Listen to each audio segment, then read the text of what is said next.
Hello everyone. हम पढ़ रहे थे एनसीईआरटी की बुक्स और जिसमें हमने पढ़ लिया है अब तक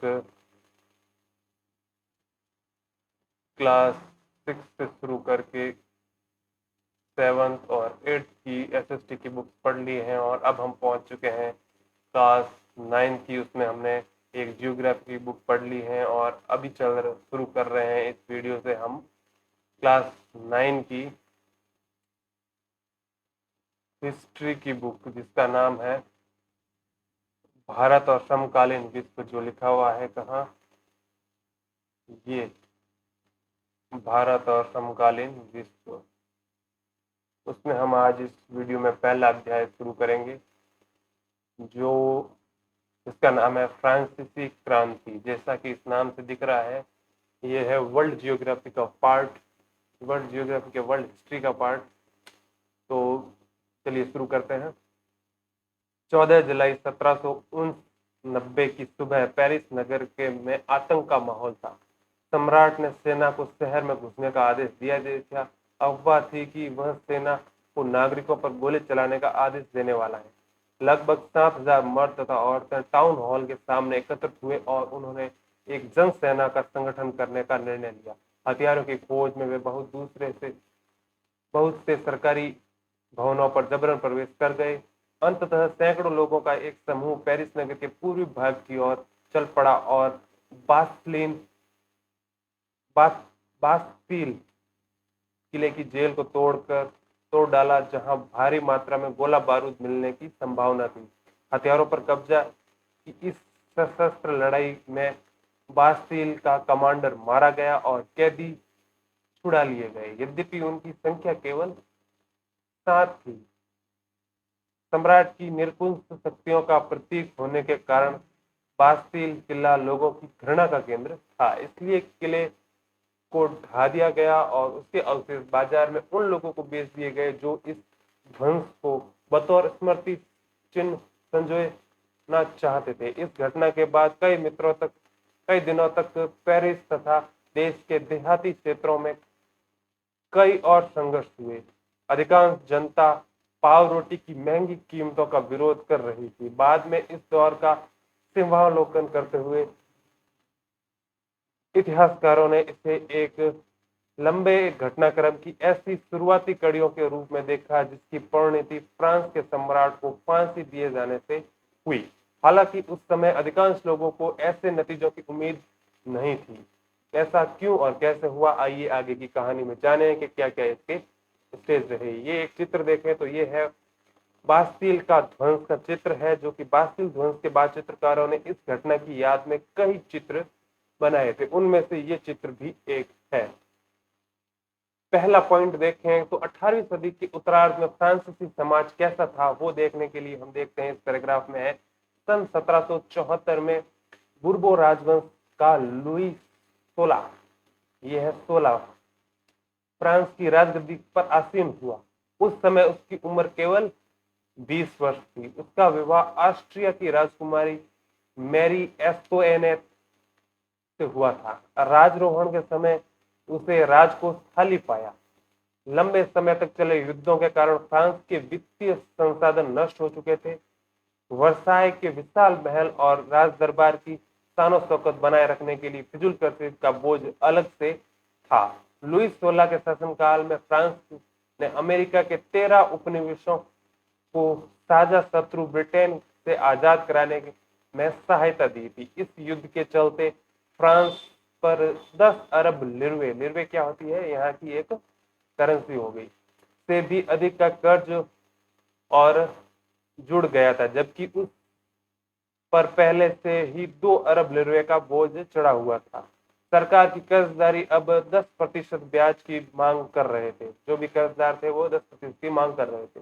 फलस्वरूप फ्रांसीसी सरकार अपने बजट का बहुत बड़ा हिस्सा दिनों दिन बढ़ते जा रहे कर्ज को चुकाने पर मजबूर थी। अपने नियमित खर्चों जैसे सेना के रखरखाव, दरबार, सरकार कार्यालयों व विश्वविद्यालयों के चलाने के लिए फ्रांसीसी सरकार करों में वृद्धि के लिए बाध्य हो गई थी, और पर यह कदम भी नाकाफी था। 18वीं सदी में फ्रांसीसी समाज 3 स्टेट्स में बटा था और केवल तीसरे स्टेट के लोग जनसाधारण की ही कर अदा करते थे। मतलब जो पहले स्टेज के अच्छे लोग हैं जो कर अदा कर सकते थे, अमीर लोग थे, वो ना करके सबसे निचले तबके के लोग कर अदा करते थे। वर्गों में विभाजित फ्रांसीसी समाज मध्यम कालीन सामंती व्यवस्था का अंग था। प्राचीन राजतंत्र पद का उपयोग सामान्यतः सन 1789 से पहले के फ्रांसीसी समाज एवं संस्थाओं के लिए होता है। चित्र 2 में फ्रांसीसी समाज की वर्ग वर्ण व्यवस्था को दर्शाया गया है। तो इसमें देखिए सबसे पहले स्टेट फर्स्ट, सेकंड और थर्ड में फर्स्ट में कौन आते थे? पादरी वर्ग, दूसरे में कुलीन वर्ग और तीसरे में भी 3 तरह के लोग आते थे जो कि आप इनको अलग अलग पहचान सकते हैं। इसमें पहले में थे बड़े व्यवसाय ही व्यापारी, अदालती कर्मचारी, वकील आदि। दूसरे में आते थे किसान और कारीगर और तीसरे में सबसे छोटे लोग थे जो किसान, छोटे किसान, भूमिहीन मजदूर और नौकर। तो और इनमें से भी ये जो तृतीय स्टेट के लोग थे यही कर चुकाते थे, ये दोनों कर नहीं देते थे। चित्र 2 फ्रांसीसी समाज की वर्ग व्यवस्था को दर्शाता है। पूरी आबादी के लगभग 90% किसान थे, लेकिन जमीन के मालिक किसानों की संख्या बहुत कम थी। लगभग 60% जमीन पर कुलीन एवं चर्च और तीसरे स्टेट के अमीरों का अधिकार था। प्रथम 2 स्टेट कुलीन वर्ग एवं पादरी वर्ग के लोगों के को कुछ विशेषाधिकार जन्म से प्राप्त थे। इनमें से सबसे महत्वपूर्ण विशेषाधिकार था राज्य को दिए जाने वाले करों में छूट। कुलीन वर्ग को कुछ अन्य सामंती विशेषाधिकार भी हासिल थे। वह किसानों से सामंती कर वसूल करता था। किसान अपने स्वामी की सेवा, स्वामी के घर एवं खेतों के काम करना, सैन्य सेवाएं देना तथा सड़कों के निर्माण में संयोग दिया आदि करने के लिए बाध्य थे। चर्च भी किसानों के करों का एक हिस्सा था। टाइड टाइड यानी कि धार्मिक कर के रूप में वसूलता था चर्च। और ऊपर से तीसरे स्टेट के तमाम लोगों को सरकार को तो कर चुकाना ही था। इन करों को टाइल, प्रत्यक्ष कर और अनेक अप्रत्यक्ष कर शामिल थे। अप्रत्यक्ष कर नमक और तंबाकू जैसी रोजाना उपयोग की वस्तुओं पर लगाया जाता था। इस प्रकार राज्य में वित्तीय कामकाज का सारा बोझ करों के माध्यम से जनता वहन करती थी। तो ये थे लिरवे, हमने देखा फ्रांस की मुद्रा जिसे 1974 में 1794 में समाप्त कर दिया गया था। और स्टेट होते हैं पूर्व क्रांति पूर्व फ्रांसीसी समाज में सत्ता और सामाजिक हैसियत को अभिव्यक्त करने वाली श्रेणी और पादरी वर्ग चर्च के विशेष कार्यों को करने वाले व्यक्तियों का समूह। टाइड चर्च द्वारा वसूल किए जाने वाला कर यह एक कृषि उपज के 10वें हिस्से के बराबर होता था और टाइल होता है सीधे राज्य को अदा किए जाने वाला कर। और हम देखें तो ये चैप्टर थोड़ा लंबा है क्योंकि अभी तक हमने जो भी चैप्टर पढ़े वो लगभग आधे घंटे के वीडियो में समाप्त हो जाते थे, पर मुझे लगता है कि ये 1 घंटे से ऊपर का समय लेगा क्योंकि ये चैप्टर बहुत लंबा है और अभी तक ऐसा लंबा चैप्टर हमने पिछली क्लास की किताबों में जो किताबें थी उनमें नहीं पढ़ा। तो ये वीडियो जरूर लंबा हो सकता है। इसमें चित्र में दर्शाया गया है कि बेचारा गरीब अनाज, फल, पैसा, सलाद एवं सब कुछ लाता है। मोटू जमींदार सब कुछ स्वीकार करने को तैयार बैठा है, पर वह उसको एक नजर देखता तक नहीं है। और इस चित्र के बारे में लिखा गया है कि कुलीन व्यक्ति मकड़ा है और किसान मक्खी है और शैतान को जितना दो उसका लालच उतना ही बढ़ता जाता है। यह मकड़ा और मक्खी एक अनाम उत्कीर्णित, अनाम मतलब इसका नाम मालूम नहीं हो, ये किसने बनाई इसका नाम नहीं मालूम। जीने का संघर्ष। फ्रांस की जनसंख्या सन 1715 में 2.3 करोड़ थी और सन 1789 में ये 2.8 करोड़ हो गई। परिणामतः अनाज उत्पादन की तुलना में इसकी मांग काफी तेजी से बढ़ी। अधिकांश लोगों के मुख्य खाद्य पाव रोटी की भी कीमत में तेजी से वृद्धि हुई। अधिकतर कामगार कारखानों में मजदूरी करते थे और उनकी मजदूरी मालिक तय करते थे, लेकिन मजदूरी महंगाई की दर से नहीं बढ़ रही थी। फलस्वरूप अमीर गरीब की खाई चौड़ी होती गई। स्थितियां तब और बदतर हो जाती जब सूखे या ओले के प्रकोप से पैदावार गिर जाता, इससे रोजी रोटी का संकट पैदा हो जाता था। ऐसी जीविका संकट प्राचीन राजतंत्र के दौरान फ्रांस में काफी आम थी। यह जीवन का संकट ऐसे चरम स्थिति जब जीवित रहने के न्यूनतम साधन भी खतरे में पड़ने लगे, तो ऐसी स्थिति बन गई थी फ्रांस में।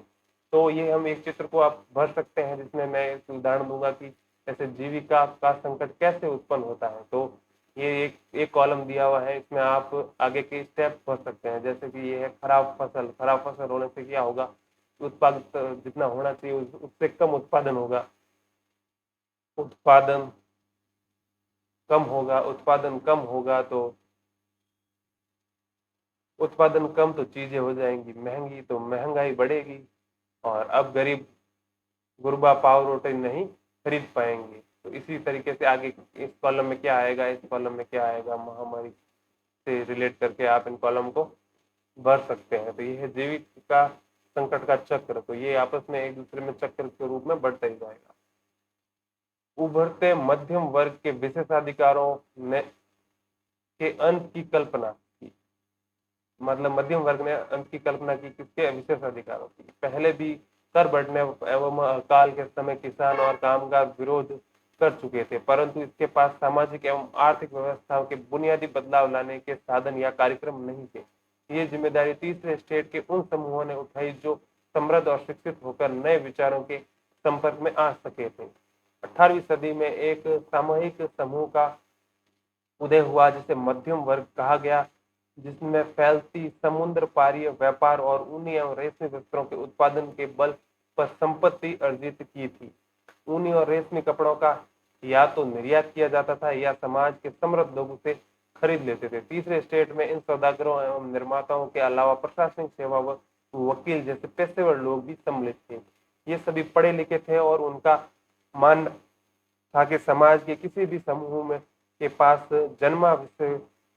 यानी कि जन्म से विशेष अधिकार नहीं होने चाहिए। किसी भी व्यक्ति की सामाजिक हैसियत का आधार उसकी योग्यता ही होनी चाहिए। स्वतंत्रता, सामान्य नियमों तथा समान अवसरों के विचार पर आधारित समाज की यह परिकल्पना जॉन लॉक, जया लाक, रूसो जैसे दार्शनिकों ने प्रस्तुत की थी। उसने टू ट्रेडिशन द ऑफ टीटा इज ऑफ गवर्नमेंट में लॉक ने राजा के दैवी और निरंकुश अधिकारों के सिद्धांत का खंडन किया है। रूसो ने इसी विचार को आगे बढ़ाते हुए जनता और उसके प्रतिनिधियों के बीच एक सामाजिक अनुबंध एवं आधिकारिक सरकार का प्रस्ताव रखा। मार्क्वेस्क्यू ने the spirit of the laws नामक एक रचना में सरकार के अंदर विधायिका, कार्यपालिका और न्यायपालिका के बीच सत्ता विभाजन की बात कही है। जब संयुक्त राज्य अमेरिका ने 13 उपनिवेशों ने ब्रिटेन से खुद को आजाद घोषित किया, और आजाद किसने करवाया, फ्रांस ने घोषित कर दिया, तो वहां इसी मॉडल की सरकार बनी। फ्रांस के राजनीतिक चिंतकों के लिए अमेरिकी संविधान और उससे दी गई व्यक्तिगत अधिकारों की गारंटी प्रेरणा का एक महत्वपूर्ण स्रोत थी।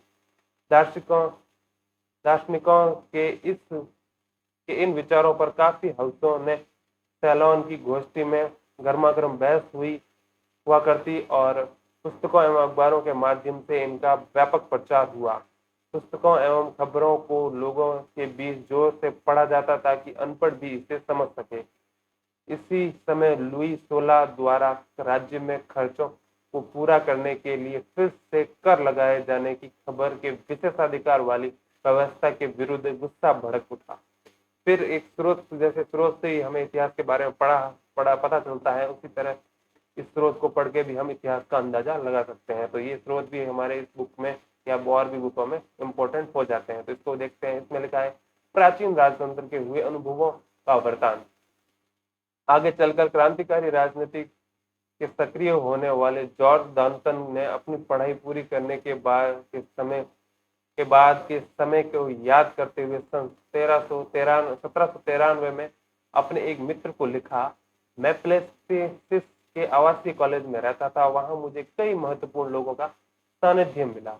पढ़ाई पूरी होने के बाद बेकारी के दिनों में मैं नौकरी की तलाश में जुट गया। पेरिस के न्यायालय में नौकरी मिलना असंभव थी। सेना में नौकरी का विकल्प भी मेरे लिए नहीं था, क्योंकि मैं न तो जन्मजात कुलीन था और न ही मेरा कोई संरक्षक था।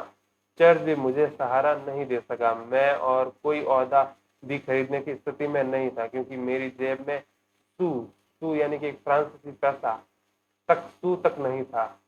पुराने दोस्तों ने भी मुंह मोड़ लिया था। व्यवस्था ने हमें पढ़ा लिखा तो दिया, लेकिन हमारी प्रतिभा के इस्तेमाल के अवसर उपलब्ध नहीं कराए थे। दूसरा पॉइंट है कि आर्थर यंग नाम के एक अंग्रेज ने सन 1787 से लेकर 1789 के दौरान फ्रांस की यात्रा की और अपनी यात्रा का वृतांत विस्तृत वृतांत लिखा। इस वृतांत में उसकी यह टिप्पणी दिलचस्प है। क्या टिप्पणी की उसने? उसने कहा कि सेवा टहल में लगे अपने गुलामों, खास तौर पर उनके बारे में बुरा व्यवहार करने वालों को पता होना चाहिए कि इस तरह वह अपनी जिंदगी को ऐसी स्थिति में डाल रहा है जो उस स्थिति से बिल्कुल भिन्न है जिसमें उसने मुख्य लोगों की सेवाएं ली होगी, और उनसे बेहतर बर्ताव करना। जो अपने पीढ़ियों की तरह सुनते हुए भोज उड़ाना पसंद करते हैं, उन्हें दंगे और के दौरान अपनी बेटी के अपहरण या बेटे का गला रेत दिए जाने का दुखड़ा नहीं रोना चाहिए। फिर इसमें चैप्टर में दूसरा पॉइंट है कि क्रांति की शुरुआत कैसे हुई। तो पिछले भाग में आपने देखा कि किन कारणों से लुई 16 ने कर बढ़ा दिए थे। आप क्या सोचते हैं? क्या आप सोच सकते हैं कि उसने ऐसा कैसे किया होगा? प्राचीन राजतंत्र में के तहत फ्रांसीसी सम्राट अपनी मर्जी से कर नहीं बढ़ा सकते। इसके लिए उसे स्टेट्स जनरल प्रतिनिधि सभा की बैठक बुलाकर नए करों के लिए प्रस्तावों पर मंजूरी लेनी पड़ती थी। स्टेट्स जनरल एक राजनीतिक संस्था थी जिसमें तीनों स्टेट अपने अपने प्रतिनिधि भेजते थे, लेकिन सम्राट ही यह निर्णय करता था कि यह संस्था की बैठक कब बुलाई जाए। इसकी अंतिम बैठक सन 1614 में बुलाई गई थी। फ्रांसीसी सम्राट लुई 16 ने 5 मई 1789 को नए करों के प्रस्ताव के अनुमोदन के लिए स्टेट्स जनरल की बैठक बुलाई। प्रतिनिधियों की मेजबानी के लिए वर्साई के एक आलीशान भवन को सजाया गया। पहले और दूसरे स्टेट के इन बैठकों में अपने 300 प्रतिनिधि भेजे, जो आमने सामने की कतारों में बिठाए गए। तीसरे स्टेट के 600 प्रतिनिधि अब उनके पीछे खड़े किए गए। तीसरे स्टेट का प्रतिनिधि अपने इनके अब से अपेक्षाकृत समृद्ध एवं शिक्षित वर्ग रहे थे। किसानों, औरतों एवं कारीगरों का सभा में प्रवेश वर्जित था। फिर भी लगभग 40,000 पत्रों के माध्यम से उनकी शिकायतों एवं मांगों की सूची बनाई गई, जिसे प्रतिनिधि अपने साथ लेकर आए थे। स्टेट्स जनरल के नियमों के अनुसार प्रत्येक वर्ग में एक मत देने का अधिकार था। इस बार लुई 16 इसी प्रथा का पालन करने के लिए दृढ़ प्रतिज्ञ था, परंतु तीसरे वर्ग के प्रतिनिधियों ने मांग रखी कि अब की बार पूरी सभा द्वारा मतदान कराया जाना चाहिए, जिससे प्रत्येक सदस्य को एक मत देने का अधिकार होगा। यह एक अलौकिक सिद्धांत था जिसे मिसाल के तौर पर रूसो ने अपनी पुस्तक द सोशल कॉन्ट्रैक्ट्स में प्रस्तुत किया गया था। जब सम्राट ने इस प्रस्ताव को अस्वीकार कर दिया तो तीसरे स्टेट के प्रतिनिधि विरोध जताते हुए सभा से बाहर चले गए। तीसरे स्टेट के प्रतिनिधि खुद को संपूर्ण फ्रांसीसी राष्ट्र का प्रवक्ता मानते थे। 20 जून को यह प्रतिनिधि वर्साई के इंडोर टेनिस कोर्ट में जमा हुए। उन्होंने अपने आप को नेशनल असेंबली घोषित कर दिया और शपथ ली कि जब तक सम्राट की शक्तियों को कम करने वाला संविधान तैयार नहीं किया जाएगा, तब तक असेंबली भंग नहीं होगी। उनका नेतृत्व किया था मिराबो और आबे सिरेक ने। मिराबो का जन्म कुलीन परिवार में हुआ था, लेकिन वह सामंती विशेषाधिकारों वाले समाज को खत्म करने के में जरूरत में सहमत था। उसने एक पत्रिका निकाली और वर्साई की टूटी भीड़ के समक्ष जोरदार भाषण भी दिया। आबे फिर मूलतः पादरी था और तीसरे स्टेट का क्या है शीर्षक से एक अत्यंत प्रभावशाली प्रचार पुस्तिका पंफलेट लिखी।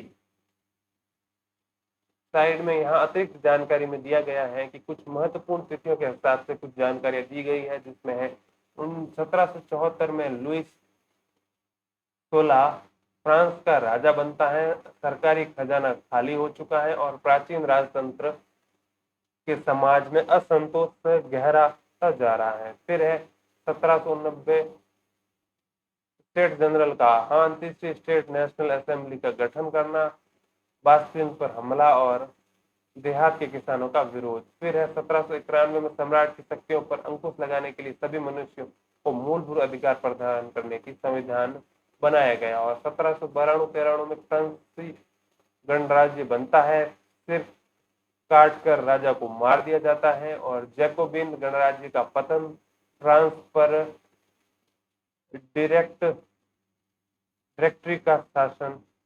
और फिर है 1804 में नेपोलियन फ्रांस का सम्राट बनना, यूरोप के विशाल भूभाग पर कब्जा कर लेना। और फिर है वाटरलू में नेपोलियन की हार, यह 1815 में। तो इस तरीके से हम देखें तो अभी हम चल रहे हैं कब 1789 की कहानी में, जब ये दोनों करते हैं मिराबे और आबे फिरे नेतृत्व करते हैं। यह है टेनिस कोर्ट में शपथ का कार्यक्रम, एक विशाल पेंटिंग के जाक लुई डेविस द्वारा बनाया गया शुरुआती रेखांकन। यह तस्वीर नेशनल असेंबली में लगाई जानी थी। जिस वक्त नेशनल असेंबली संविधान का प्रारूप तैयार करने में व्यस्त थी, पूरी फ्रांस आंदोलित हो रहा था। कड़ाके की ठंड के कारण फसल मारी गई थी और पाव रोटी की कीमतें आसमान छू रही थी। बेकरी मालिक स्थिति का फायदा उठाने हुए जमाखोरी में जुटे थे। बेकरी की दुकानें पर घंटों के लिए इंतजार के बाद गुस्साई औरतों की भीड़ ने दुकान पर धावा बोल दिया। दूसरी तरफ सम्राट ने सेना को पेरिस में प्रवेश करने का आदेश दे दिया और क्रुद्ध भीड़ ने 14 जुलाई को बास्टिल पर धावा बोलकर उसे नस्ते नाबूद कर दिया। देहाती इलाकों में गांव-गांव तक अफवाह फैल गई कि जागीरों के मालिक ने भाड़े पर लुटेरों के गिरोह बुला लिए हैं और पक्की फसलों को तबाह करने निकल पड़े हैं। कई जिलों में भय के आतंकित होकर किसानों ने कुंदालों और बैचलों से ग्रामीण किलों पर आक्रमण कर दिए। उन्होंने अन्य भंडारों को लूट लिया और लगान संबंधी दस्तावेज को जलाकर राख कर दिया। कुलीन बड़ी संख्या में अपनी जागीरें छोड़कर भाग गए। बहुतों ने तो पड़ोसी ही देशों में जाकर शरण ली। अपनी विरोधी प्रजा की शक्ति का अनुमान करके लुईस 16 ने अंततः नेशनल असेंबली को मान्यता दे दी और यह भी मान लिया कि उसकी सत्ता पर अब से संविधान का अंकुश होगा। 4 अगस्त 1990 की रात को असेंबली ने करों, कर्तव्यों और बंधनों वाली सामंती व्यवस्था के उन्मूलन का आदेश पारित किया। पादरी वर्ग के लोगों को भी अपने विशेषाधिकारों को छोड़ देने के लिए विवश किया गया। धार्मिक कर समाप्त कर दिया गया और चर्च के स्वामित्व वाली भूमि जब्त कर ली गई। इस प्रकार कम से कम 20 अरब लिरवे की संपत्ति सरकार के हाथ में आ गई थी। ये चित्र है जो ग्रीन कलर से दिख रहा है, भय की लहर से अप्रभावित इलाके, और ये है जो शुरुआत में विद्रोह वाले क्षेत्र थे, और जो ये पॉइंट दिए गए हैं ये वाले, ये है प्रमुख भगदड़ के बाहरी हिस्से और ये है भय की लहरें। ये है भगदड़ के बाहरी हिस्से और यहाँ से ये लहरें भगदड़ की इस तरफ फैलने लगी। मानचित्र से पता चलता है कि किस तरह किसानों के जत्थे एक जगह से दूसरी जगह फैलते चले गए। फिर आगे का पॉइंट है कि फ्रांस संवैधानिक राजतंत्र बन गया।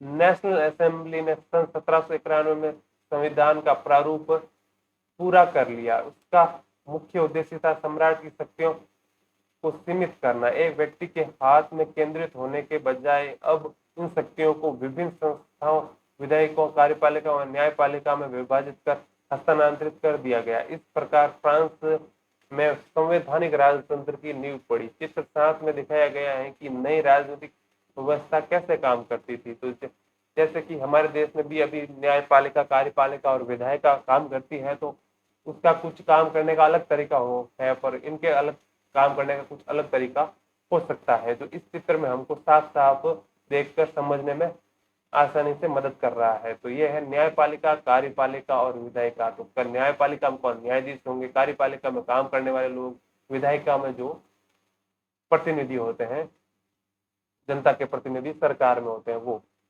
तो जो और जो जनता में भी दो तरह की जनता होगी। एक जनता वो जो सक्रिय है, मतलब जो वोट कर सकती है, तो उनके वोट से तो बनेंगे, जिसको जो वोट कर सकती है। और दूसरे हैं निष्क्रिय नागरिक, जो कि वोट नहीं कर सकते। उनमें से अलग अलग करें तो मताधिकार प्राप्त लोग कौन थे? 2.8 करोड़ की जनसंख्या में लगभग 40 लाख लोग ऐसे थे जो कि वोट कर सकते थे, और बाकी वोट नहीं कर सकते थे। तो उनमें कौन थे? जो लगभग 30 लाख पुरुष ऐसे थे जो वोट नहीं कर सकते थे।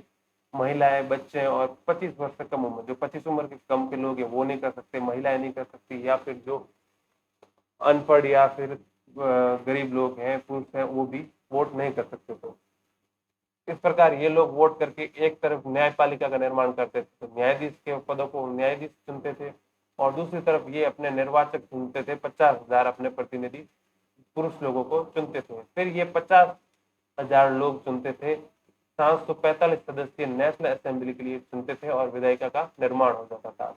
उसके बीच जो कार्यपालिका है उसका निर्माण वोटिंग से ना होकर नेशनल असेंबली के द्वारा होता था, जिसमें से एक बनाया जाता था सम्राट, और बाकी उसके बनाए जाते थे मंत्री। तो ये सब किसके नियंत्रण में थे? इसके। और ये सम्राट के निषेध क्षेत्र में था।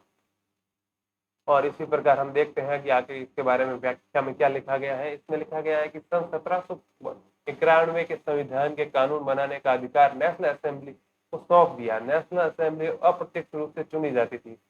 सर्वप्रथम नागरिक एक निर्वाचक समूह का चुनाव करते थे, जो पुनः असेंबली के सदस्यों को चुनते थे।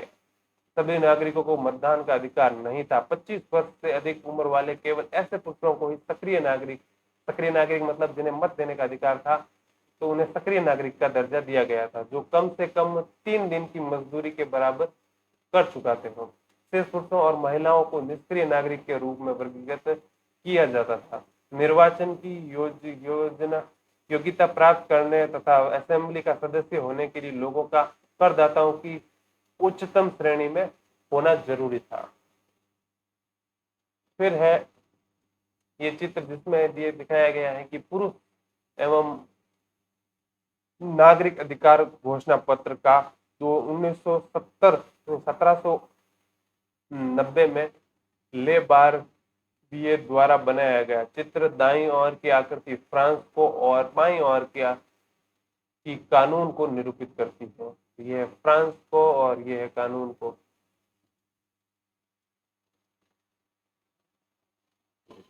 संविधान पुरुष एवं नागरिक अधिकार घोषणा पत्र के साथ शुरू हुआ था।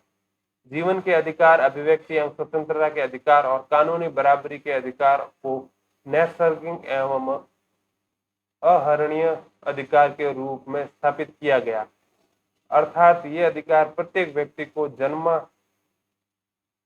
जन्मना प्राप्त थे, मतलब जन्म से प्राप्त थे, और इन अधिकारों को छीना नहीं जा सकता था।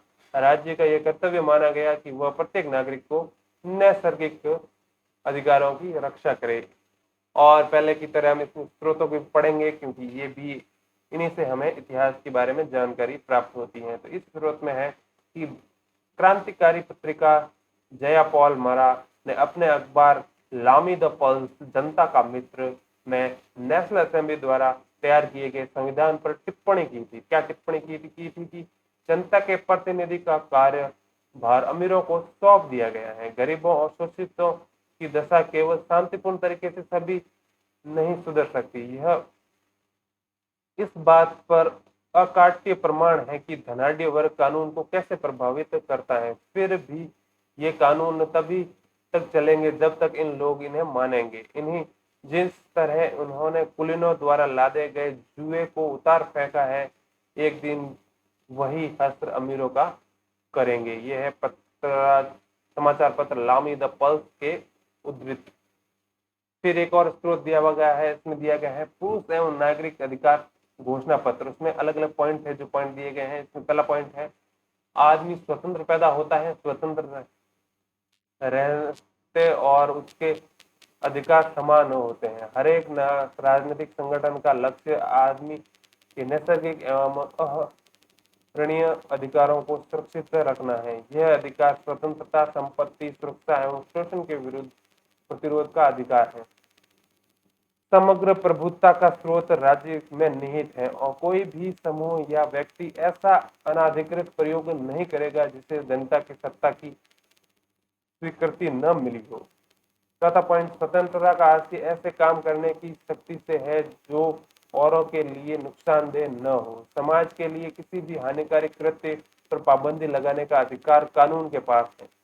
कानून सामान्यतः इच्छा की अभिव्यक्ति है। सभी नागरिकों को व्यक्तिगत रूप से या अपने प्रतिनिधियों के माध्यम से इसके निर्माण में भाग लेने का अधिकार है। कानून की नजर में सभी नागरिक समान है।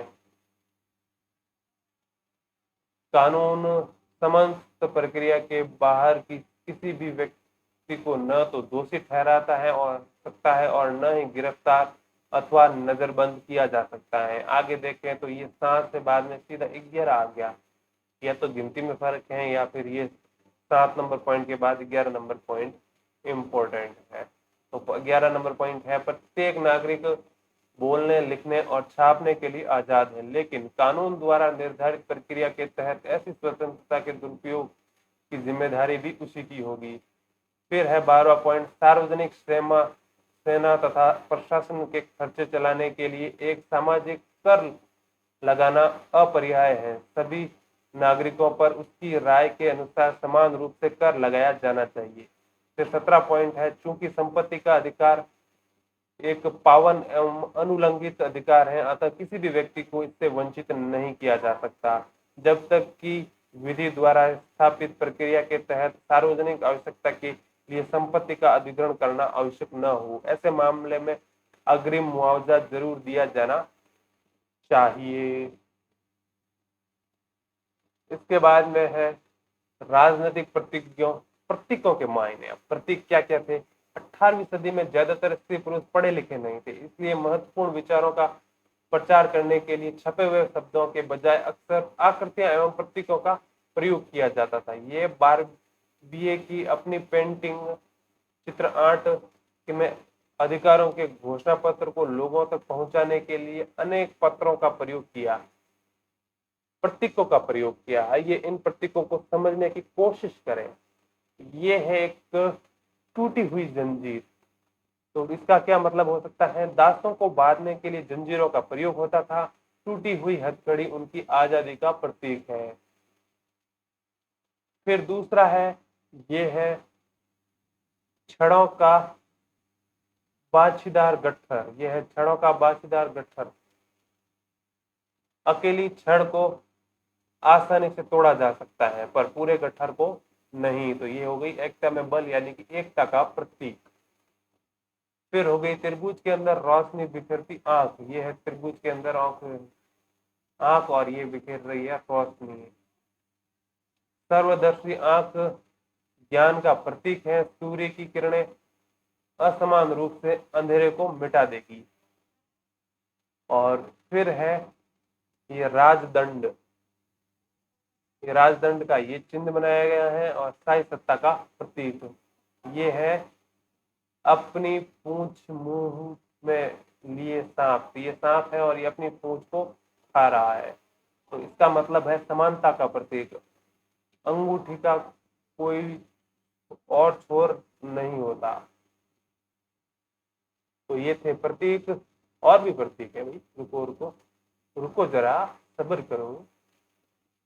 लाल फाइजियन टोपी दासों द्वारा स्वतंत्र होने के बाद पहनी जाने वाली टोपी। और ये है नीला सफेद लाल।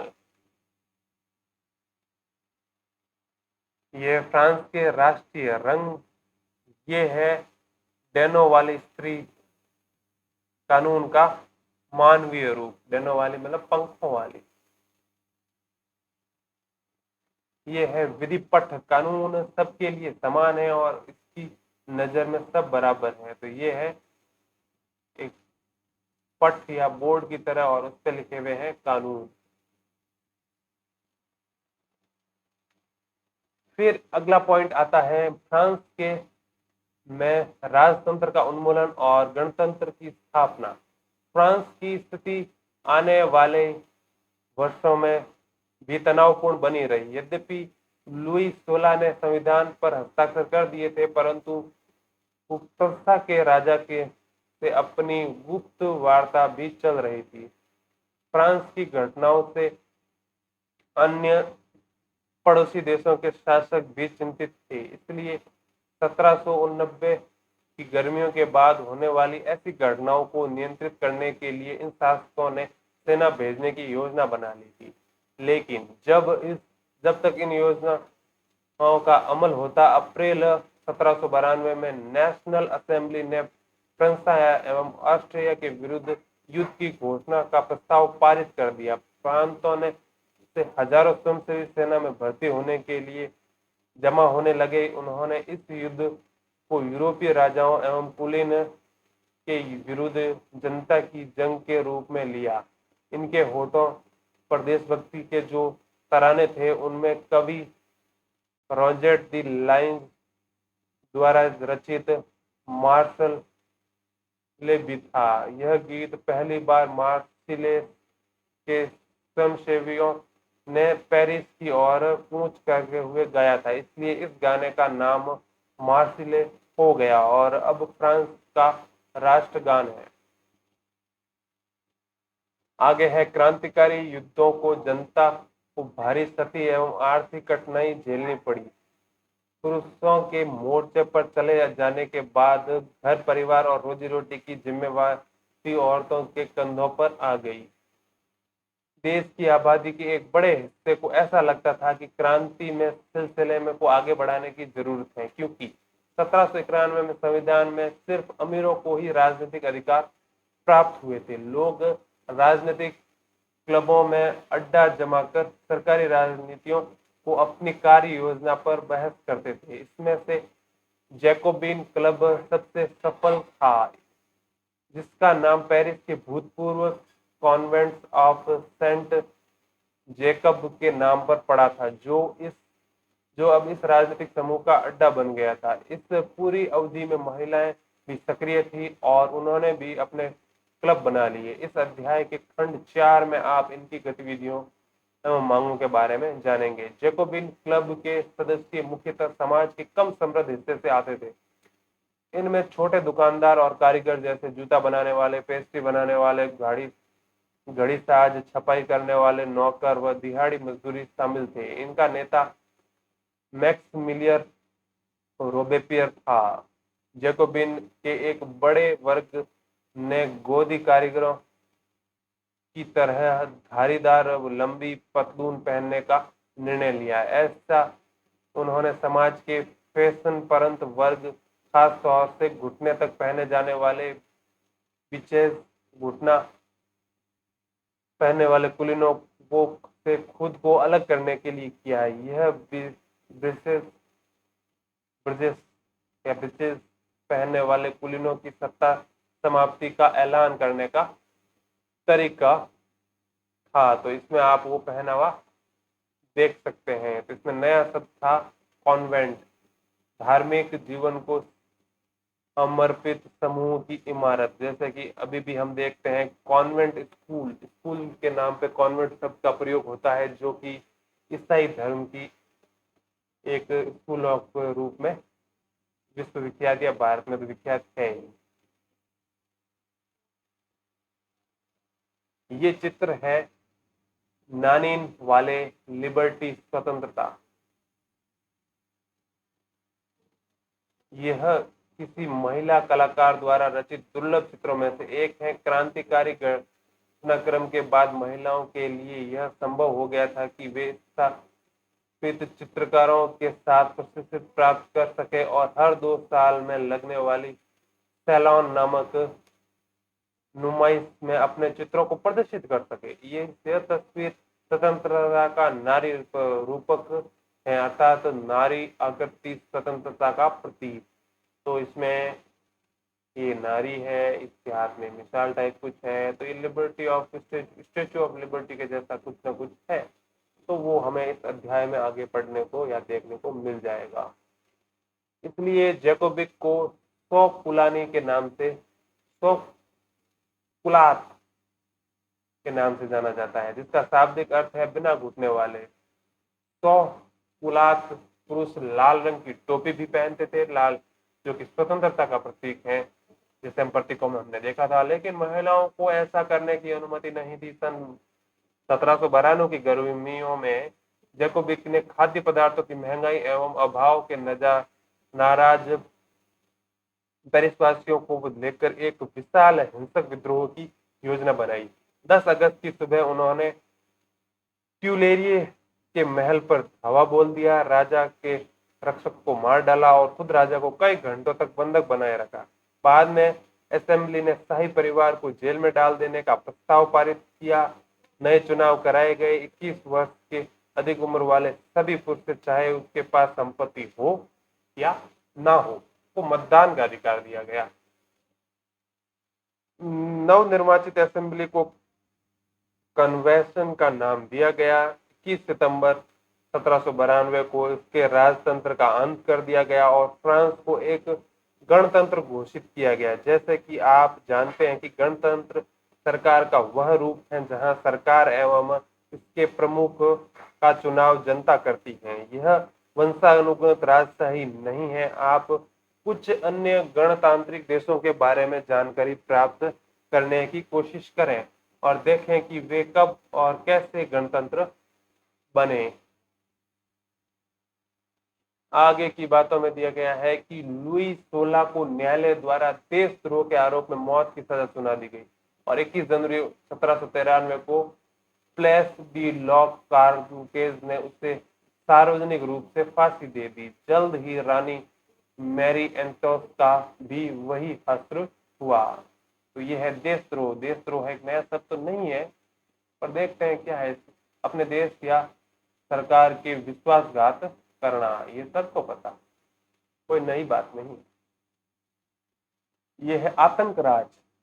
सन 1793 से 1794 तक के काल में आतंक का युद्ध कहा जाता है। रोबेस्पियर के नियंत्रण में एवं दंड की सख्त नीति अपनाई। इसके हिसाब से गणतंत्र में जो भी शत्रु थे, कुलीन या पादरी, अन्य राजनीतिक दलों के सदस्य, उसकी कार्यशैली के सहमति रखने वाले पार्टी सदस्य, उन सभी को गिरफ्तार कर जेल में डाल दिया गया और एक क्रांतिकारी न्यायालय द्वारा उस पर मुकदमा चलाया गया। यदि न्यायालय उन्हें दोषी पाता तो गिलोटिन पर चढ़ाकर उसका सिर कलम कर दिया जाता था। गिलोटिन 2 खंभों के बीच लटकने वाले आरे वाली मशीन था, जिस पर रखकर अपराधी का सिर धड़ से अलग कर दिया जाता था। इस मशीन का नाम इसके आविष्कारक डॉक्टर गिलोटिन के नाम पर पड़ा। रोबेस्पियर सरकार ने कानून बनाकर मजदूरी एवं कीमतों की अधिकतम सीमा तय कर दी। गोश्त एवं पाव रोटी की राशनिंग कर दी गई। किसानों को अपना अनाज शहरों में ले जाकर सरकार द्वारा तय कीमतों पर बेचने के लिए बाध्य किया गया। अपेक्षाकृत महंगे सफेद आटे के इस्तेमाल पर रोक लगा दी गई। सभी नागरिकों के लिए साबुत गेहूं से बनी और बराबरी का प्रतीक मानी जाने वाली समता रोटी खाना अनिवार्य कर दिया गया। बोलचाल और संबोधनों में भी बराबरी का आचार व्यवहार लागू करने की कोशिश की गई। परंपरागत मॉन्स्यूहर महाशय एवं मदान महोदय के स्थान पर अब सभी फ्रांसीसी पुरुषों एवं महिलाओं को सितोयन यानी कि नागरिक एवं सितोयन नागरिका नाम से संबोधित किया जाने लगा। चर्चों को बंद कर दिया गया और उनके भवनों को बैरक या दफ्तर बना दिया गया। रोबेस्पियर ने अपनी नीतियों को इतनी सख्ती से लागू किया कि उसके समर्थक भी त्राही त्राही करने लगे। अंततः जुलाई 1794 में न्यायालय द्वारा उससे दोषी ठहराया गया और गिरफ्तार करके अगले ही दिन गिलोटिन पर चढ़ा दिया गया। वाह रे गिलोटिन वाह। एक स्रोत है, उसकी जानकारी भी हम यहाँ से ले लेते हैं, हमारे कहीं ना कहीं तो जरूर काम में आएगी। स्वतंत्रता यानी कि लिबर्टी वो क्या है? दो परस्पर विरोधी विचार। ये है क्रांतिकारी पत्रकार कैमिल डेम, एक तो नाम बहुत अजीब होते हैं इनके, डेस्मालिनिस ने सन 1793 में यह लिखा। उसके कुछ ही दिनों बाद आतंक राज के दौरान उसे फांसी दे दी गई। कुछ लोगों का मानना है कि स्वतंत्रता एक शिशु के समान है जिसे परिपक्व होने तक अनुशासन की अवस्था से गुजरना आवश्यक है, पर सत्य कुछ और है। स्वतंत्रता सुख, शांति, विवेक है, समानता एवं न्याय है। ये अधिकारों का घोषणा पत्र है। आप शायद अपने सभी दुश्मनों का सिर काट देना चाहते हैं। क्या इससे बड़ी मूर्खता हो सकती है? क्या किसी एक व्यक्ति को उसके दसियों संबंधियों को दुश्मन बनाए बिना फांसी के तख्ते पर लाना संभव है? 7 फरवरी 1794 को रोबेस्पियर ने कन्वेंशन में भाषण दिया जो ल मॉनिटर यूनिवर्सल अखबार में छपा। उसी भाषण का एक अंश है, लोकतंत्र को स्थापित और सुदृढ़ करने के लिए संविधान समस्त शांतिपूर्ण शासन के लिए हमें सबसे पहले अत्याचारी निरंकुशता के विरुद्ध स्वतंत्रता की लड़ाई को अंतिम परिणाम तक पहुंचाना होगा। गणतंत्र के घरेलू एवं बाहरी दुश्मनों का विनाश करना आवश्यक है, अन्यथा हम खुद नष्ट हो जाएंगे। क्रांति के दौर में लोकतांत्रिक सरकार आतंक का सहारा ले सकती है। आतंक बस कठोर तुरंता और अनम्य न्याय है जिसका प्रयोग पितृभूमि की आवश्यकता पूर्व जरूरतों को पूरा करने के लिए किया जाएगा। आतंक के जरिए स्वतंत्रता के दुश्मनों पर अंकुश लगाया आना गणतंत्र के स्थापक का अधिकार है। ये एक चित्र है, ध्यान से देख लीजिए चित्र को, फिर हम इसके बारे में नीचे लिखी जानकारी पढ़ते हैं। देख लिया होगा मेरे हिसाब से, तो आगे लिखा है इस बारे में कि चित्र 11 है, क्रांतिकारी सरकार ने अनेक प्रकार के जनता की वफादारी हासिल करनी चाहिए। उसमें से एक इस प्रकार के उत्सवों का आयोजन था। एक गौरवमयी इतिहास की आभा को संप्रेषण करने के लिए प्राचीन यूनान एवं रोम की सभ्यताओं के प्रतीक का इस्तेमाल किया गया। मंच के बीचों बीच बने पायों पर टिका हुआ क्लासिकी मंडप अस्थायी सामग्री का बना था जिसे जब चाहे तोड़ा जा सकता था। कहाँ है ये मंडप? ये रहा वो मंडप। फिर है डायरेक्टरी शासित फ्रांस। जैकोबिन सरकार जैकोबिन सरकार के पतन के बाद मध्यम वर्ग के संपन्न तबके के पास सत्ता आ गई। यह नए संविधान के तहत संपत्तिहीन तबके को मताधिकार से वंचित कर दिया गया। इस संविधान में दो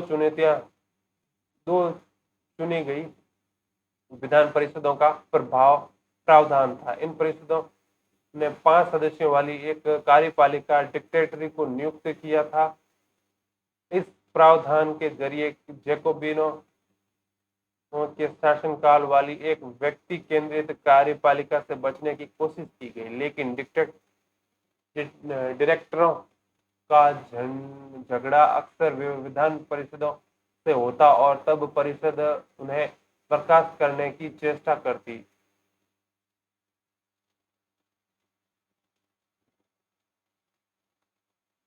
डायरेक्टरी की राजनीति अस्थिरता ने सैनिक तानाशाह नेपोलियन बोनापार्ट के उद्यम का मार्ग प्रशस्त कर दिया। सरकार के स्वरूप में इन सभी परिवर्तनों के दौरान स्वतंत्रता, विधि सम्मतता और बंधुत्व प्रेरक आदर्श बने रहे। इन मूल्यों के आगामी सदी में न सिर्फ फ्रांस बल्कि बाकी यूरोप के राजनीतिक आंदोलनों को भी प्रेरित किया। फिर अपना चौथा पॉइंट आ गया है कि क्या महिलाओं के लिए भी क्रांति हुई? तो आइए देखते हैं। ये चित्र देखिए सबसे पहले। एक महिला घोड़े पे, पीछे सारी महिलाएं, उनके हाथ में हथियार। वर्साय की और कूच करती पेरिस की औरतें। ये चित्र है 5 अक्टूबर 1789 की घटनाओं के कई चित्रों में से एक। उन दिनों महिलाएं पेरिस के वर्साय जाकर राजा को अपने साथ लेकर लौटी थी। महिलाएं शुरू से ही फ्रांसीसी समाज में इतने अहम परिवर्तन लाने वाली गतिविधियों में सक्रिय रूप से शामिल थी। उन्हें उम्मीद थी कि उनकी भागीदारी क्रांतिकारी सरकार को उनकी जीवन सुधारने हेतु ठोस कदम उठाने के लिए प्रेरित करेगी। तीसरे स्टेट की अधिकांश महिलाएं जीविका और निर्वाह के लिए काम करती थी। वे सिलाई, बुनाई, कपड़ों की धुलाई करती थी, बाजारों में फल, फूल, सब्जियां बेचती थी अथवा संपन्न घरों में घरेलू काम करती थी। बहुत सारी महिलाएं वेश्यावृत्ति करती थी। अधिकांश महिलाओं के पास पढ़ाई लिखाई तथा व्यावसायिक प्रशिक्षण के मौके नहीं थे। केवल कुलीनों की लड़कियां तथा तीसरे स्टेट के धनी परिवारों की लड़कियां ही कॉन्वेंट में पढ़ सकती थी। इसके बाद उनकी शादी कर दी जाती थी। कामकाजी महिलाओं को अपने के परिवार का पालन पोषण भी करना पड़ता था, लेकिन खाना पकाना, पानी लाना, लाइन लगा कर पाव रोटी लाना और बच्चों की देखरेख आदि करना उनकी मजदूरी पुरुषों की तुलना में भी कम थी। महिलाओं ने अपने हितों की हिमायत करने और उन पर चर्चा करने के लिए खुद के राजनीतिक क्लब शुरू किए और अखबार निकाले। फ्रांस के विविध नगरों में महिलाओं के लगभग 60 क्लब अस्तित्व में आए। इनमें इनमें इनमें इनमें the society of revolutionary and Republic women सबसे मशहूर क्लब था। उसकी उनकी एक प्रमुख मांग यह थी कि महिलाओं को पुरुषों के समान राजनीतिक अधिकार प्राप्त होने चाहिए। महिलाएं इस बात से निराश हुई कि 1791 में संविधान में उन्हें निष्क्रिय नागरिक का दर्जा दिया गया। महिलाओं ने मताधिकार, असेंबली के लिए चुने जाने तथा राजनीतिक पदों की मांग रखी। उनका मानना था कि तभी नई सरकार में उनके हितों का प्रतिनिधित्व हो पाएगा। प्रारंभिक वर्षों में क्रांतिकारी सरकार ने महिलाओं के जीवन में सुधार लाने के कुछ कानून लागू किए। सरकारी विद्यालयों की स्थापना के साथ ही सभी लड़कियों के लिए स्कूली शिक्षा को अनिवार्य बना दिया गया। अब पिता उन्हें उनकी मर्जी के खिलाफ शादी के लिए बाध्य नहीं कर सकते थे। शादी को स्वैच्छिक अनुबंध माना गया और नागरिक कानूनों के तहत उनका पंजीकरण किया जाने लगा। तलाक को कानूनी रूप दे दिया गया और मर्द औरत दोनों को ही इसकी अर्जी देने का अधिकार दिया गया। अब महिलाएं व्यावसायिक प्रशिक्षण ले सकती थी, कलाकार बन सकती थी और छोटे मोटे व्यवसाय चला सकती थी। फिर भी राजनीतिक अधिकारों में महिलाओं का संघर्ष जारी रहा। आतंक राज के दौरान सरकार के महिला क्लबों को बंद करने और उनकी राजनीतिक गतिविधियों पर प्रतिबंध लगाने वाला कानून लागू किया। कई जानी मानी महिलाओं को गिरफ्तार कर लिया गया और उनमें से कुछ को फांसी पर चढ़ा दिया गया। मताधिकार और शासन और समान वेतन के लिए महिलाओं का आंदोलन अगली सदी में भी अनेक देशों में चलता रहा। मताधिकार का संघर्ष 19वीं सदी के अंत तक एवं 20वीं सदी के प्रारंभ तक अंतर्राष्ट्रीय मताधिकार आंदोलन के जरिए जारी रहा। क्रांतिकारी आंदोलनों के दौरान फ्रांसीसी महिलाओं की राजनीतिक सरगर्मी को प्रेरक स्मृति के रूप में जिंदा रखा गया। अंततः सन 1946 में फ्रांस की महिलाओं ने मताधिकार हासिल कर लिया। तो देखिए कितना लंबे समय हो गया। ये थे 1789 से लेके 1946 तक, कितने सालों बाद महिलाओं को मताधिकार का अधिकार दिया गया। महिलाओं को जो भी है वुमेन।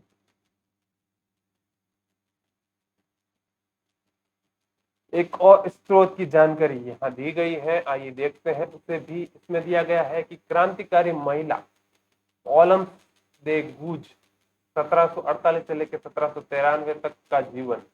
ओलम्पस द गूज क्रांतिकारी फ्रांस की राजनीतिक रूप से सक्रिय महिलाओं में से सबसे महत्वपूर्ण थी। उन्होंने संविधान तथा पुरुष एवं नागरिक अधिकार घोषणा पत्र का विरोध किया क्योंकि उसमें महिलाओं को मानव मात्र के मूलभूत अधिकारों से वंचित रखा गया। इसलिए उन्होंने सन 1700 91 में महिला एवं नागरिक अधिकार घोषणा पत्र तैयार किया, जिसमें महारानी और नेशनल असेंबली के सदस्यों के पास यह मांग करते हुए भेजा कि इस पर कार्रवाई की जाए। सन 1793 में ओलम्स द गूज ने महिला क्लबों में जबरदस्ती बंद कर देने के लिए जैकोबिक सरकार की आलोचना की। उस पर नेशनल कन्वेंशन द्वारा देशद्रोह का मुकदमा चलाया गया और उसके बाद से तुरंत जो होता है हमेशा सबके साथ फांसी पे लटका दिया गया।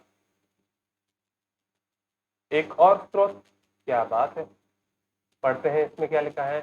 इसमें लिखा है ओलंपिस द ग्रूज के घोषणा पत्र में उल्लेखित कुछ मूलभूत अधिकार। औरत जन्मना यानी जन्म से स्वतंत्र है और अधिकारों से पुरुष के समान है। सभी राजनीतिक संगठनों का लक्ष्य पुरुष एवं महिलाओं के नैसर्गिक अधिकारों को सुरक्षित करना है। ये अधिकार है स्वतंत्रता, संपत्ति, सुरक्षा और सबसे बढ़कर शोषण के प्रतिरोध का अधिकार। फिर है समग्र संप्रभुता का स्रोत राष्ट्र में निहित है, जो पुरुषों एवं महिलाओं के संघ के सिवाय कुछ नहीं है। फिर है कानून सामान्यतः इच्छा की अभिव्यक्ति होनी चाहिए। सभी महिला एवं पुरुष नागरिकों का या तो व्यक्तिगत रूप से या अपने प्रतिनिधि के माध्यम से विधि निर्माण में दखल होना चाहिए। यही सभी के लिए सम्मान होना चाहिए। सभी महिला एवं पुरुष नागरिक अपनी योग्यता एवं प्रतिभा के बल पर समान रूप से एवं बिना किसी भेदभाव से हर तरह से सम्मान एवं सार्वजनिक पद के हकदार है। कोई भी महिला अपवाद नहीं है, वह विधि सम्मत प्रक्रिया द्वारा अपराधी ठहराई जा सकती हैं, गिरफ्तार और नजरबंद की जा सकती हैं। पुरुषों के तरह महिलाएं भी इन कठोर कानूनों का पालन करें। फिर आगे एक और स्रोत, जिसमें पहले ये देखिए तस्वीर दिया गया है जिसमें चित्र है, तो बेकरी की दुकान पर कतार में महिलाएं। कितनी महिलाएं, लग तो ऐसा रहा है सारी की सारी महिलाएं हैं। तो इसमें लिखा है स्रोत 1700, स्रोत है सन 1793 में जैकोबिन राजनीतिज्ञ सोमहेत ने इन आधारों पर महिलाओं को क्लबों में बंद करने के महिला क्लबों को बंद करने के निर्णय को उचित ठहराया। इसमें क्या था कि क्या प्रकृति ने घरेलू कार्य पुरुषों को सौंपा है? क्या प्रकृति बच्चों को दूध पिलाने के लिए हमें स्तन दिए हैं? नहीं। प्रकृति ने पुरुषों से कहा, पुरुष बनो, शिकारी, कृषि, राजनीतिक कर्तव्य, यह तुम्हारा साम्राज्य है। प्रकृति के लिए महिलाओं से कहा, स्त्री बनो, गृहस्थी के काम करो, मातृत्व के सुखद दायित्व यही तुम्हारे कार्य है। पुरुष बनने की इच्छा रखने वाली महिलाएं निर्लज्ज हैं। क्या जिम्मेदारियों का उचित बंटवारा हो नहीं चुका है? तो ये उसके विचार थे। फिर ये अपना पॉइंट आ गया अगला, ये है दास प्रथा का उन्मूलन। फ्रांसीसी उपनिवेशों में दास प्रथा का उन्मूलन जैकोबिक शासन के क्रांतिकारी सामाजिक सुधारों में से एक है। कैरेबियाई उपनिवेश मार्टिनेक, गाडेलोप और सैन डोमिंगो तंबाकू, नील, चीनी एवं कॉफी जैसी वस्तुओं के महत्वपूर्ण आपूर्तिकर्ता थे। अपरिचित एवं दूर देश जाने और काम करने के लिए प्रति यूरोपियों की अनिच्छा का मतलब था बागानों में श्रम की कमी। इस कमी को यूरोप, अफ्रीका एवं अमेरिका के बीच त्रिकोणीय दास व्यापार द्वारा पूरा किया जाता था। दास व्यापार 17वीं शताब्दी में शुरू हुआ। फ्रांसीसी सौदागर बोर्दे या नान्ते बंदरगाह में अफ्रीका तट पर जहाज ले जाते थे, जहां वे स्थानीय सरदारों से दास खरीदते थे। दासों को दांग एवं एक हथकड़ी डालकर अंटार्कटिक महासागर से पार कैरेबियन देशों के एक 3 माह की लंबी समुद्री यात्रा के लिए जहाजों में ठूस दिया जाता था। वहां उन्हें बागान मालिकों को बेच दिया जाता था। दास श्रम के बल पर यूरोपीय बाजारों में चीनी, कॉफी एवं नील की बढ़ती मांग को पूरा करना संभव हुआ। बोर्दे और नान्ते जैसे बंदरगाह फलते फूलते दास व्यापार के कारण समृद्ध नगर बन गए। ये चित्र देखें तो ये है दास मुक्ति का एक प्रतीक चिन्ह, देख सकते हैं। सन 1894 में इस चित्र में दासों की मुक्ति का विवरण है। शीर्ष पर तिरंगे बैनर का नारा है, मनुष्य के अधिकार, नीचे अभिलेखित करता है गुलामों की मुक्ति। एक फ्रांसीसी महिला अफ्रीकी एवं अमेरिकी इंडियन दासों को यूरोपीय कपड़े देकर उन्हें सभ्य बनाने की चेष्टा कर रही है। 18वीं सदी में फ्रांस में दास प्रथा ज्यादा निंदा नहीं हुई। 18वीं शताब्दी से मतलब है कि 1800 प्लस नहीं कि 1810 1820, ये है 1700 से लेके आगे की कहानी, जो 1800 से पहले यानी कि 1799 तक, ये हो गई क्या 18वीं शताब्दी में। फ्रांस के दास प्रथा की ज्यादा निंदा नहीं हुई। नेशनल असेंबली में लंबी बहस हुई कि व्यक्ति के मूलभूत अधिकार उपनिवेशों के रहने वाली प्रजा सहित समस्त फ्रांसीसी प्रजा को प्रदान किए जाएं या नहीं, परंतु दास व्यापार पर निर्भर व्यापारियों के विरोध के भय से नेशनल असेंबली में कोई कानून पारित नहीं किया गया। लेकिन अंततः सन 1794 में कन्वेंशन में फ्रांसीसी उपनिवेश में सभी दासों की मुक्ति का कानून पारित कर दिया है, पर यह कानून एक छोटी सी अवधि तक ही लागू रहा। 10 वर्ष बाद नेपोलियन ने दास प्रथा पुनः शुरू कर दी। नेपोलियन आया, दास प्रथा शुरू। बागान मालिकों को अपने आर्थिक हित साधने के लिए अफ्रीकी निग्रो लोगों को गुलाम बनाने की स्वतंत्रता मिल गई। फ्रांसीसी उपनिवेश के अंतिम वर्ष में दास प्रथा का उन्मूलन 1848 में किया गया। तो 1848 मतलब ये हो गई 19वीं शताब्दी।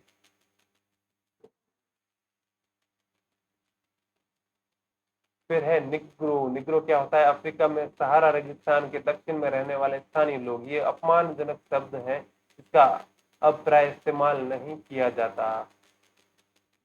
आगे पढ़े तो ये अगला पॉइंट है अपना, क्रांति और रोजाना की जिंदगी।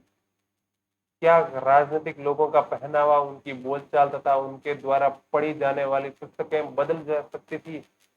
सन 1790 के बाद के वर्षों में फ्रांस के पुरुषों, महिलाओं एवं बच्चों के जीवन में ऐसे अनेक परिवर्तन आए। क्रांतिकारी सरकारों ने कानून बनाकर स्वतंत्रता एवं सामान्यता के आदेशों को रोजाना की जिंदगी में उतारने का प्रयास किया। बास्तीन के विध्वंस के बाद 1789 की गर्मियों में जो सबसे महत्वपूर्ण कानून अस्तित्व में आए वह था सेंसरशिप की समाप्ति।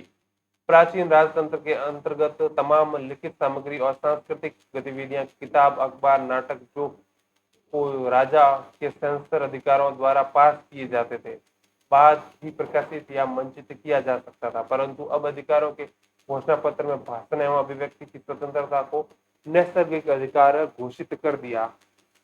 परिणाम स्वरूप फ्रांस के शहरों में अखबारों, पर्चों और पुस्तकों एवं छपी हुई तस्वीरों की बाढ़ आ गई और जहां से वह तेजी से गांव जहां तक पहुंच गई।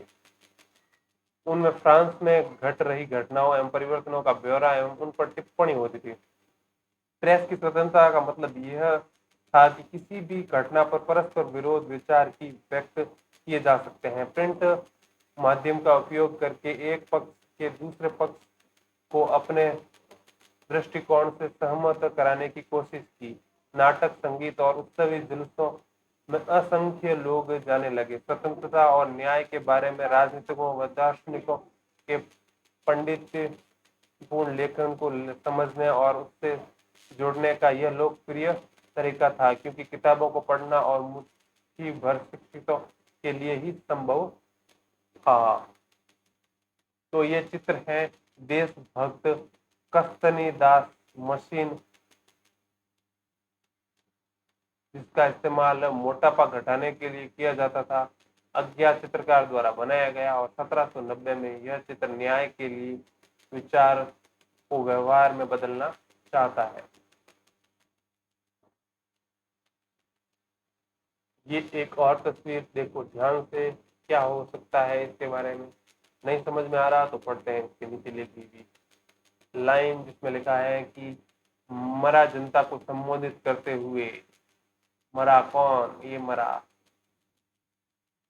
लुई लिपो पेड बाई रचित चित्र है ये। इस अध्याय में मेरा मरा के बारे में आपको क्या याद है, उसके इर्द गिर्द मौजूद दृश्य का वर्णन कीजिए तथा उसकी लोकप्रियता के बारे में समझाइए। किसी सैलानी के आने वाले विभिन्न वर्ग के लोगों पर इस पेंटिंग की क्या प्रतिक्रिया होगी।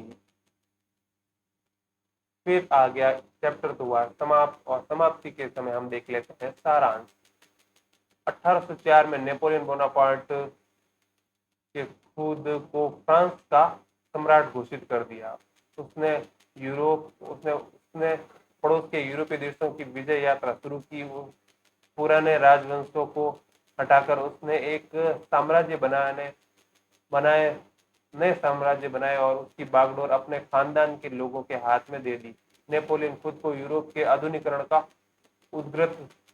उग्रदूत मानता है। उसने निजी संपत्ति की सुरक्षा के लिए कानून बनाए और दशमलव पद्धति पर आधारित नापतोल की एक समान प्रणाली चलाई। शुरू में बहुत सारे लोगों को नेपोलियन मुक्तिदाता लगता था और उससे जनता को स्वतंत्रता दिलाने की उम्मीद थी, पर जल्द ही उसकी सेनाओं को लोग हमलावर मारने लगे और आखिरकार 1815 में वाटरलू में उसकी हार हुई। यूरोप के बाकी हिस्सों से मुक्ति और आधुनिक कानूनों को फैलाने वाले उसके क्रांतिकारी उपायों का असर उसकी मृत्यु के काफी समय बाद सामने आया।